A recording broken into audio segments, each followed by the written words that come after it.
Hey everyone, Sycra here, and today I'm going to be talking about style. And I get a lot of questions from people pertaining to style, and they're curious as to what they need to develop a style, and if they should be learning from reality, or learning from copying other artists, or just drawing and a style is going to develop naturally. And I think the biggest issue I've found with the whole style thing is that when artists talk about style, they seem to be talking about two different concepts. So to simplify, I've labeled these concepts manufactured style, and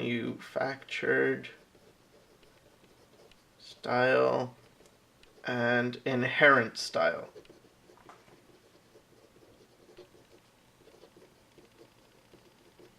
And the easiest way I've thought to explain this is with a signature. So with a signature, here's my signature, and it's okay, so what I chose for this is the manufactured style. I could have done anything. I could have signed it S. Yasin or Sycra Yasin, whatever.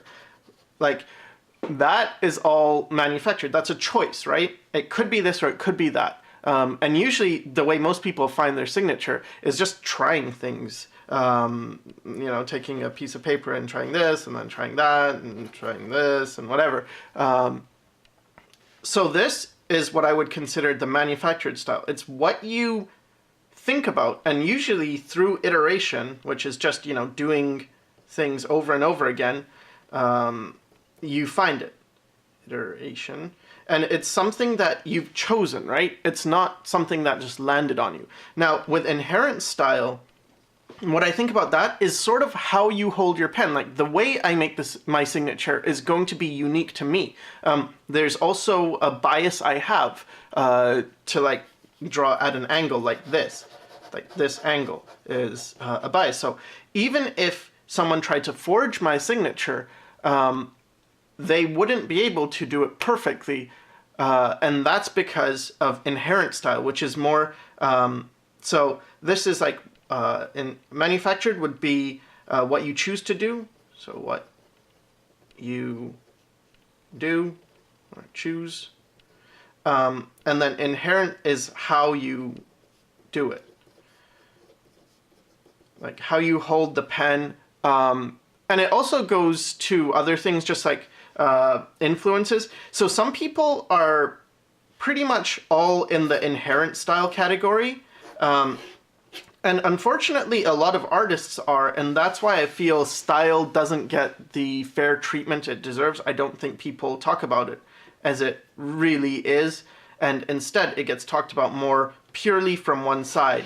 And then there's this idea as well of whether you should learn from reality or not. And I think when you understand about style, the decision's a bit easier. So first of all, there's the thing with realism versus style. And some people like to simplify it like this. There's realism on one end, and you can either do this, or you can stylize in anime. It's oh, okay.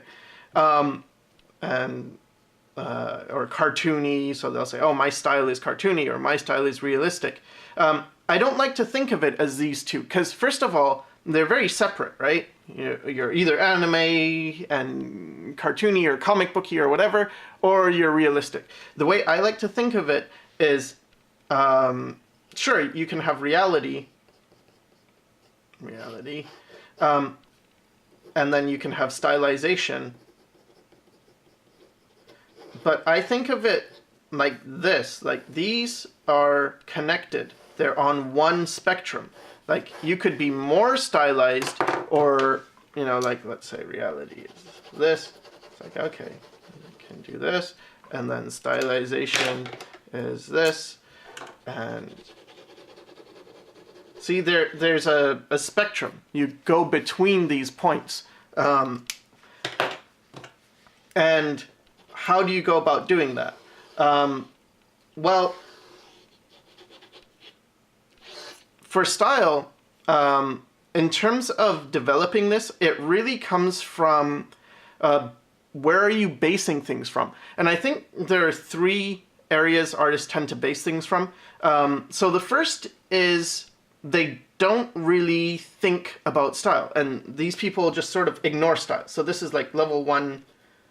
Level one is the people who ignore a style. And this doesn't mean they have a bad style. It just means, because they could have a very, very strong style.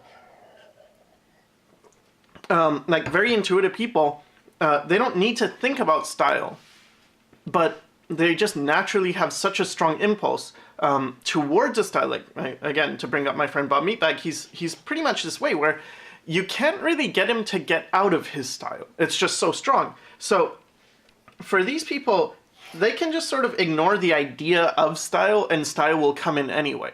Then I think the next level, level two, are the people who sort of mimic a style.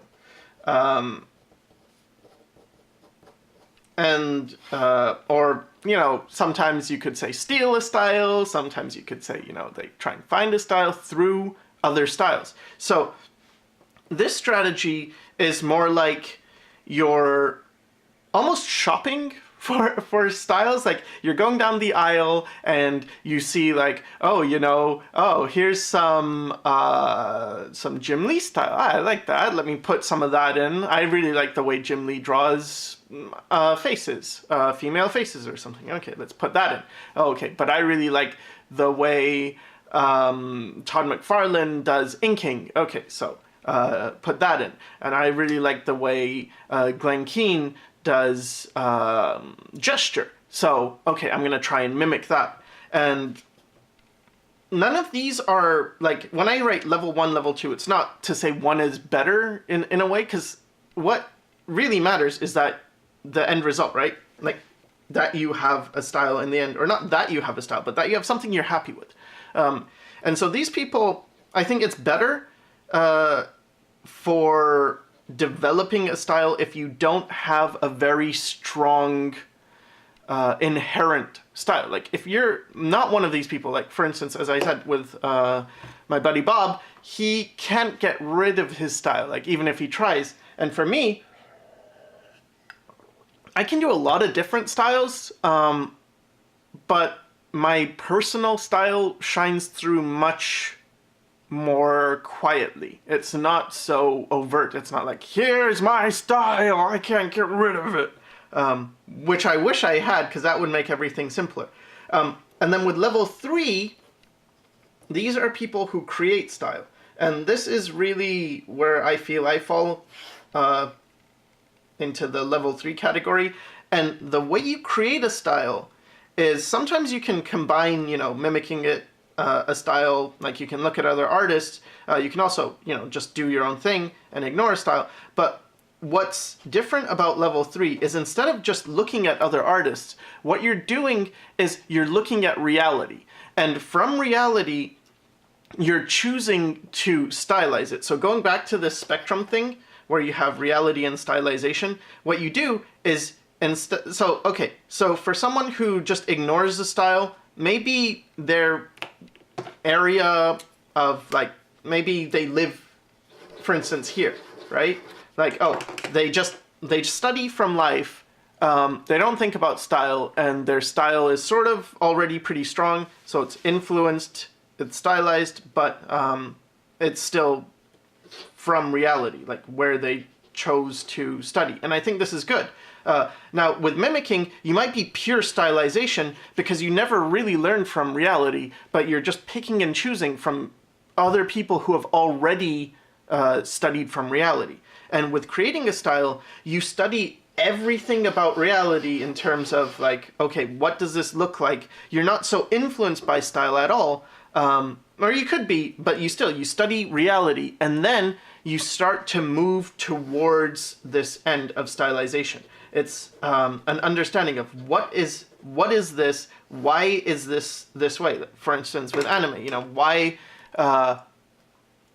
does a nose look the way it does? To do an example, it's like, okay, so maybe someone who studies, or someone who just mimics another artist might see, okay, there's an artist and they draw noses like this, okay? And then they have this thing here and it's darker here, and I'm just gonna copy that. That's the way to draw a nose. Yay. Let's draw noses like this. So they'll take this and they'll just copy this, and it's like they don't really know what it means. They just know, oh, this is how to draw a nose. And maybe they'll try drawing a face from a different angle, maybe a front view. And then it's like, okay, so here's our face and here's our nose, because that's how I learned to draw a nose. Now, problem with this is it looks wrong, right? Because it's not based on reality. Whereas someone who studies reality may, they do a lot of studies, they understand the structure and the anatomy of a nose, they understand, okay, there's nostrils and they come down, you've got the bridge of the nose, you often have shadow if the light's coming from the top, you'll have shadow under the nose, then you have this, I don't know what it's called, this thingy here. Is this the glabella, or I don't remember. There's terms for all this, but anyway, yeah, okay, so they've got this, and maybe the light's actually coming from this direction. Okay, so what's going to happen? Well, you're going to get highlights around on this edge. This is going to be more mid-tone. You're going to get a shadow that falls on this side, and then what they do is like, okay, so let me simplify this. Well, you've got something like this, you've got the nostril, and you've got a shadow on this side, and you've got this thing coming down. Okay, let's simplify it further. Well, you could just simplify it more like, okay, you've got a shadow here, and you've got this nose shape. And see, what you've done is sort of gotten to this point, but you've understood it.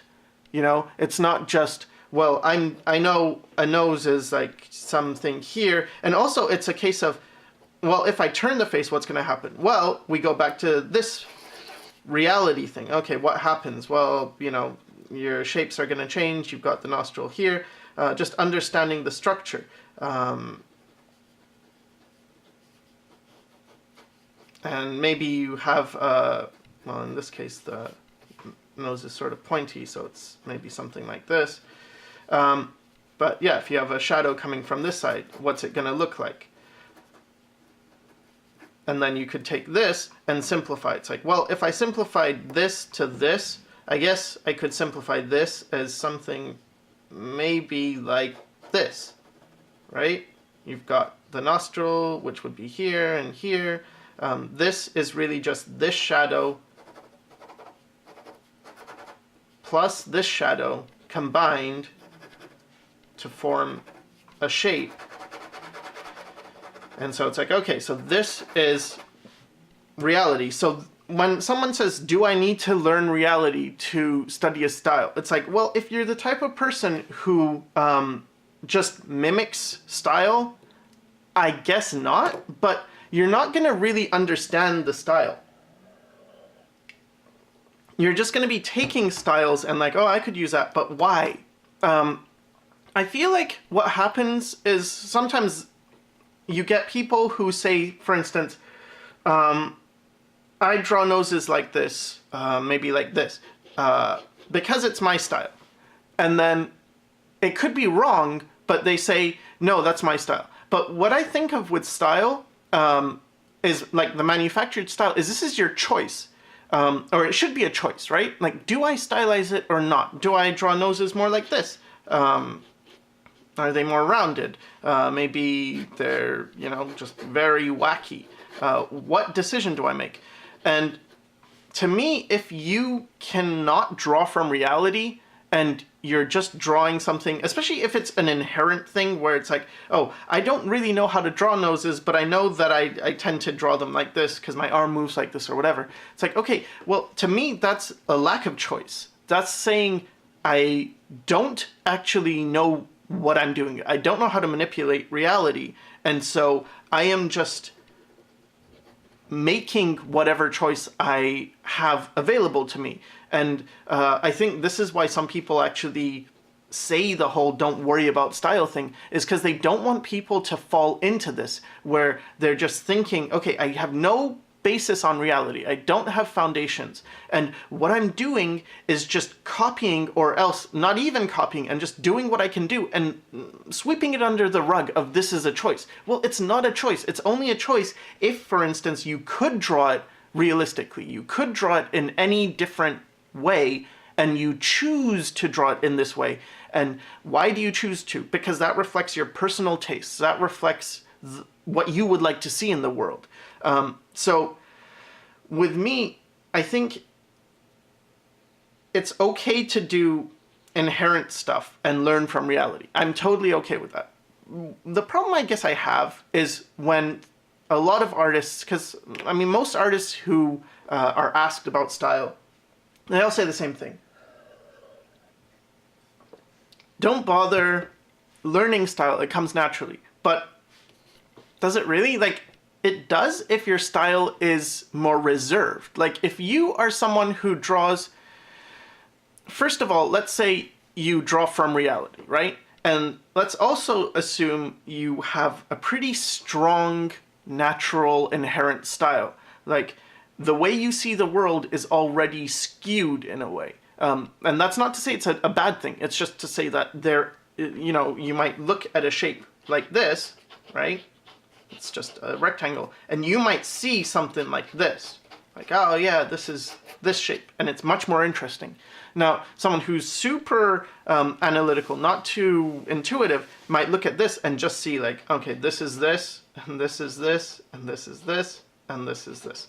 They can't just make the jump to this. And if they did, they would have to sort of learn why you got from this to this.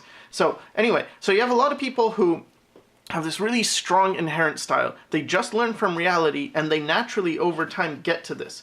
And I think that's good, that's fine. But the other thing I noticed is for most people, it doesn't go that far. Like, yeah, you'll get to this point, maybe, but, or maybe not even, but it's a case of like, it tends to be pretty tame. Or you get people who are more in that level 2 category with the mimicking, where they're just sort of looking at different people and saying, well, I like this from this artist, I like this from that artist.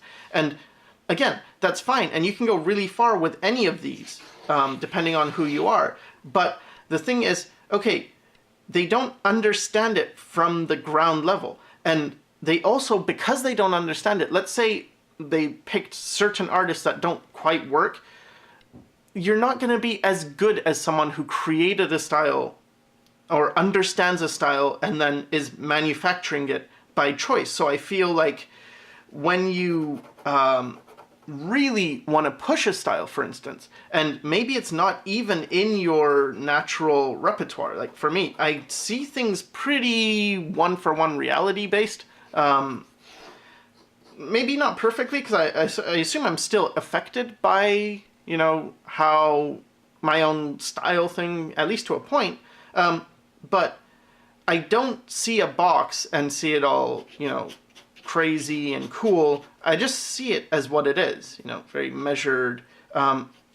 So for me, I need the created style. And I think when you think of many artists, like I always go back to The Simpsons, because with Matt Groening, he colored The Simpsons yellow. And the reason he did that is so that when people are flipping through the channels on TV, when people actually watch TV, they would see it and it would stand out and it would be like, wow, that's interesting, that's unique. But to say that, well, it's just natural and he did nothing, he didn't think about it and it just naturally came about, really? How would you go about doing that? I mean, that would be true if he had some kind of condition where he saw people who are lighter skin and saw them as yellow, because clearly he doesn't have a problem with brown people. Brown people are brown, but white people or Caucasian people become yellow.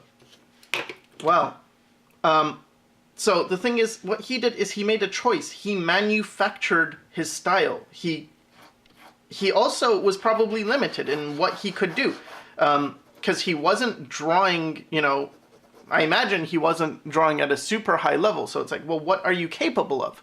And I don't think that's wrong. You know, if, for instance, a person told me, I am not that good at drawing, and I don't draw realistically. I draw like these stick figure things, and all I want to do is make a cool comic that tells a simple story, or even a complex story, but it's more about the story, and I think it's charming to have very simple characters. And so I don't want to learn I don't need to learn all this, and I don't need to even stylize. I just will take what I have, what I'm capable of doing, and use it to the best of my ability. And yeah, maybe I will study how people move and stuff, and I'll try and replicate that in what limited means I have. That's okay, because that's a real choice. It's like, fine, you are aware of what's going on, and you're making a choice. But if you're the type of person who you study a little bit and you get stuck in, you can't quite draw hands because hands are hard, or you're not really good with faces, or your proportions are wacky. And I got someone who left a comment saying like, proportion, I'm wrong to say proportion and placement is important because anime doesn't have proportions or something, like the proportions are all wrong. No, they're not. That's not what proportion means. Proportion just means like if you have a box and it's, sorry to keep going back to a box, but it's very simple. It's 2 by 2, right? 2 inches by 2 inches. Then you could have a box that's 4 inches by 4 inches and it's the same proportion.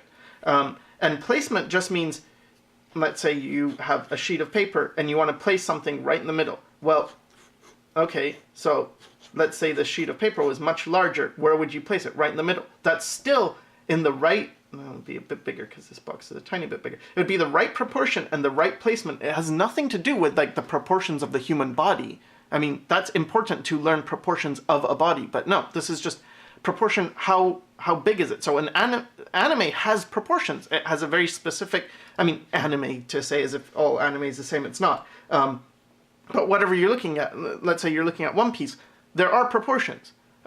They're distorted in a certain way, but they're still proportions. But anyway, I'm getting sidetracked. So the thing is, like, if you're the type of person who's like, well, I don't really know how to do this, and you sweep it under the cover of, it's just my style, then I think you're cheating yourself, because you're not being honest. You're not actually saying, this is what I want to do. Like, you're not even at the point of the guy who's just drawing stick figures and saying, I don't need the rest. I don't want the rest to accomplish what I need. I need to say something. I want to communicate an idea.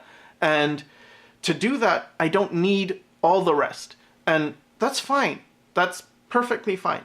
But if you are someone who's more ambitious and who thinks perhaps like, I want a style and I want to push it, well, think about